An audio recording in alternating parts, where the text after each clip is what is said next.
Former police chief for the town of Gateway, Grant Hardin, escaped from the North Central unit in Calico Rock about 3:40 on Sunday, and Hardin has been held at North Central unit since 2017 while he was serving a 30-year sentence for the murder of James Appleton. Hardin was also serving time after he was linked by DNA to the 1997 rape of a Rogers schoolteacher.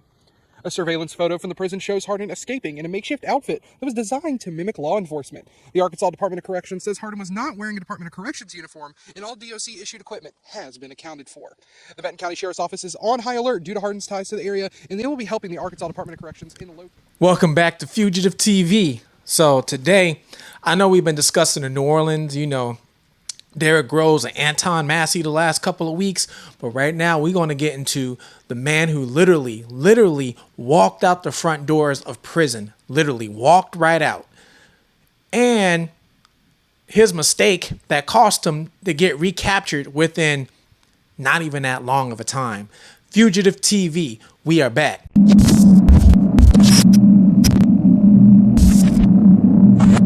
So this man, Grant Hardin, escaped prison by literally walking out the front door. Now, if you ain't heard the story, right, I'm going to break it down to you real quick, because you're going to be like, dang, that was smart. But at the same time, you're going to be like, dang, that was dumb. This man was in prison on a conviction for murder. He murdered somebody.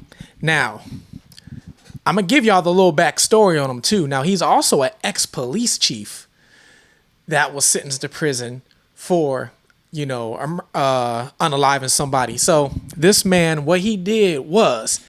One update tonight from the Arkansas Department of Corrections. They say their focus remains in the North Central Arkansas region for their search teams. Officials tell us they have looked into and investigated all of the tips from the public. At this time, none of them have come to fruition. The reward money has increased on any information regarding Hardin's whereabouts. There are two rewards currently being offered, $20,000 from the FBI and $5,000 from the U.S. Marshals, for a combined reward of $25,000. Anyone with information is asked to call 1-800-CALL-FBI or submit a tip online at tips.fbi.gov. He ended up, during his sentence, he was in like a low facility. Now, for you people that's never been to prison, you have supermax, max, medium, low, and then you have a camp. It was either low or camp. I'm not sure which one it was, but he was in one of the lower camp. Now, the difference in between these facilities, supermax, usually you're locked down more, and you're also going to be behind more locked doors. So usually you're in your cell, you're locked down maybe 23 hours a day. They let you out possibly for an hour. Some supermaxes you don't even get out. They roll a phone in the shower to your cell, and you take a phone call right there in your cell and a shower right there in your cell. Some people, they get out for an hour to get the room around, and then they come right back, So and then when you get to medium, you're out a little more, you get a little more freedom. And then when you get to low in a camp, you really have freedom. You're out a whole lot more. You can even go on work release programs where you're out picking up trash on the road with the orange jumpsuit or the orange vest. Your family members coming to visit you, bringing you KFC, all kind of things, right? So he was in a low low camp facility at that, right? So he already had life pretty good for being in prison, for being a convicted, unaliving somebody, right? So anyways, this guy, what he ended up doing was he ended up making a copycat police outfit, right? So they're not really giving out details of how he made this outfit. Now, for one, you got to remember, he was an ex-cop. So since he was an ex-cop, he knew already the ins and outs of how to make a uniform. And you're probably thinking about, how did he make this uniform? What? Well, so in jail, or not jail, county jail, prisons, two different things. We'll explain that later. But in prison, you can usually get, regular stuff. Some of them you'll get blue jeans, white shirts, black shirts, regular shoes to wear. Usually you're not in a blue or orange outfit like in county jail. Sometimes you actually have clothes in some of these facilities. So especially if he was in a low or a camp, he could have had people sending him regular clothes, all kind of things. Now, he also had a job. He was, I think, working in the kitchen or something like that. So since he had a job working in the kitchen, he probably had access to certain types of uniforms as well. So what he did was he got one of these uniforms, dyed it with coffee, tea, made it really dark, like, I guess, the prison uniform. Some sort of way stitched it together, and then stitched police on the back of his, on the back, right? And literally acted like he was a cop, and walked out the front door. Literally walked out the front door. Now you're probably thinking like, man, this man is smart. This man is smart. Now, I'm going to give you a little bit of a backstory while he was there. Now, remember, he was a police chief, right? So the search for Arkansas prison escapee Grant Hardin, the so-called devil in the Ozarks killer, is in the second week amid mountainous rough terrain. So he escaped from a Arkansas facility. Arkansas actually has a lot of mountains, so they think he's probably in the mountains and the caves. Now, is America's most wanted fugitive lurking just around the corner? This exclusive video shows a U.S. Marshal warily searching a cave for escaped killer Grant Hardin. The former small-town police chief walked out of an Arkansas prison dressed in a fake guard uniform 5 days ago and may be hiding out in one of the hundreds of caves that dot the Arkansas landscape. Sightings of Hardin, the subject of the documentary Devil in the Ozarks, continue pouring into authorities. At the time of this video, he's already been caught. He's already been caught. They caught him, I think, last week sometime. He's already been caught, right? And we're going to get into how he got caught. And you're going to be like, wow, okay, yeah, he's dumb. Hardin, a 56-year-old former police chief, escaped from North Central Unit in Silico Rock, Arkansas. Could be Calico Rock, Arkansas. May 25th. Where he was serving time for the 2017 unaliving of James Appleton and the 1997 RAPE of a school teacher. We're going to get into that too, right? Because he didn't get convicted of that like right away. He got convicted of that like after he was already like charged for this unaliving. So inmate Hardin impersonated a corrections officer in dress and manner, causing the corrections officer operating the secure gate to open the gate, literally open the gate, and allow inmate Hardin to walk away from the North Central Unit. Special Agent Dennis Simmons of the Ozark County Sheriff's Office wrote an arrest affidavit. The subject of the 2023 documentary, The Devil in the Ozarks. Now, if you go on Netflix, all you got to do is look for Devil in the Ozarks. There's a documentary on this man. The funny thing is, I've always seen Devil in the Ozarks. I never clicked on it because I didn't know what it was about. Never thought about it, right? I seen the show Ozarks. That was a good show. But there's a documentary on this back in 2023. So at the time of this, there was an award for him for $25K. If you found him, turned him in, it was $25K, right? So we're going to get into really his kind of timeline real quickly, right? August 6, 1990, Hardin is hired by the Fayetteville Police Department, Fayetteville, Arkansas. Reported that department records say he had not improved the control of conflict skills during his training. Worked alongside Hardin. KWA's Gabriella Phelan reports. As the manhunt for Grant Hardin continues, connections and ties to Northwest Arkansas still are unfolding. To the best of my recollection, Grant was just off. Although this connection may come as a surprise. And I ran for sheriff in 04, and the rest is history. I was sheriff for 18 years. The former sheriff of Washington County, Tim Helder, who spent nearly 40 years in law enforcement. Before he became sheriff, his career led him to the Fayetteville Police Department in 1982, where he stayed for 21 years. I started at the sheriff's office in 1979 as a dispatcher, worked my way up patrol, and then tested for Fayetteville PD. They had a little better financial program and retirement, so I went over there in 82. In 1990, his paths crossed with now convicted murderer and rapist Grant Hardin here at the old Fayetteville Police Department, where at the time he served as an administrative lieutenant. He just was an odd fellow that just didn't fit the mold of police officer. May 22nd, 1999, Hardin is fired by the Fayetteville Police Department. Now, I watched an interview with his old boss. What happened was, what the boss said was, when he became police chief for that town, Hardin was there. Hardin had a reputation for being not complying. He was really hard, took the power of the badge with him mentally. So after a few weeks, they called him into the office because they knew he had a bad attitude. They were going to let him go. Grant was observed by his training officers as somebody that was uncooperative, was resistant to their direction, which that's a big part of the training program. And when they recognize a deficiency, they identify it. And he would basically resist that tutelage. Helder even served on an oral interview board where Hardin was an interview subject, saying this seems to be a case where Hardin somehow managed to slip through the cracks. But you also got to remember, he went through a psych test. He went through a civil service testing. He went through oral boards and written for the police department and passed those things. I would agree with those that I've seen respond to Grant's personality and everything. He more than likely is a sociopath. But instead, they let him resign. So he never got fired. They let him resign. And this is before, remember I said earlier, he also was a police chief. So this is before he was a police chief. Now keep that in mind. So Hardin was fired.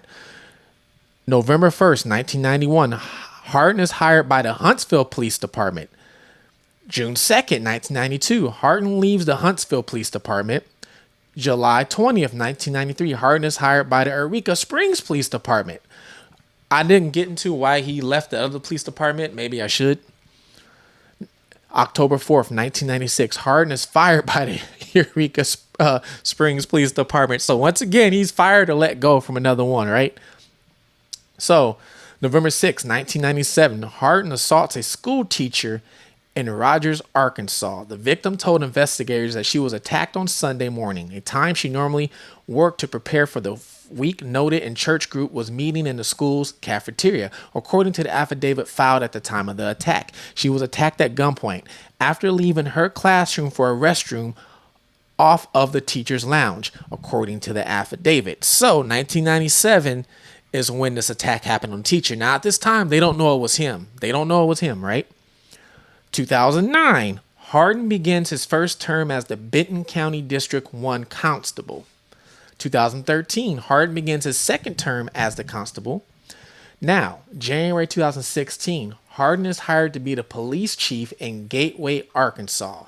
So literally, what is that? 10, 20, almost 20 years later, after that attack, he's hired to be the police chief in this little town called Gateway, Arkansas. Now, Gateway, Arkansas is so small, I guess he was even hired as like their first deputy or something like that and then became police chief. So I don't really know how many officers will work there.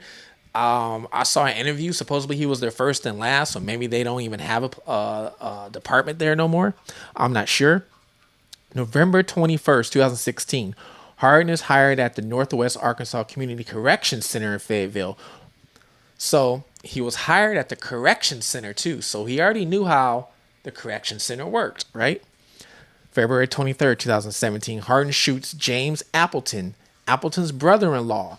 Andrew Tillman told the Benton County Sheriff investigation that he was on the phone with Appleton when he was shot. According to probable cause affidavit, Tillman was the mayor of Gateway, Arkansas, when the shooting happened. So Tillman was the mayor of Gateway. It goes deep. I actually want to see this documentary now, right? October 19th, 2017, Hardin pleads guilty to the unaliving in the first degree. So he pled guilty to the unaliving, right? Because they got all kind of evidence on him. So he had to plead guilty. Now, almost, 6 months later, February 12th, 2018, Hardin is charged for that 1997 attack on that school teacher because of DNA tests. So when you get locked up and you go to prison, they take a DNA test. They draw your blood, they don't take a DNA test, but they draw your blood, take your fingerprints and all that, and they submit it into the database. Now everybody has information on your DNA. So now it can get matched with prior crimes and all kind of things. And even if you get out on parole, it can get matched with future crimes. They always have your DNA once you get locked up. And some states will take it even if you commit a felony and you don't even get locked up. But if you get charged for a felony, and let's say they give you time served, they'll still make you take it. I know this state does that. So February 13th, 2019, Hardin pleads guilty to the 2 counts of the attack and is now sentenced to 25 years in prison for each count consecutively. 2023, the documentary The Devil in the Ozarks, that's what they call him now, The Devil in the Ozarks, is released. The 1997 rape of the teacher sparked a major investigation involving state police and the FBI. Despite the intensity of the probe, the case went cold.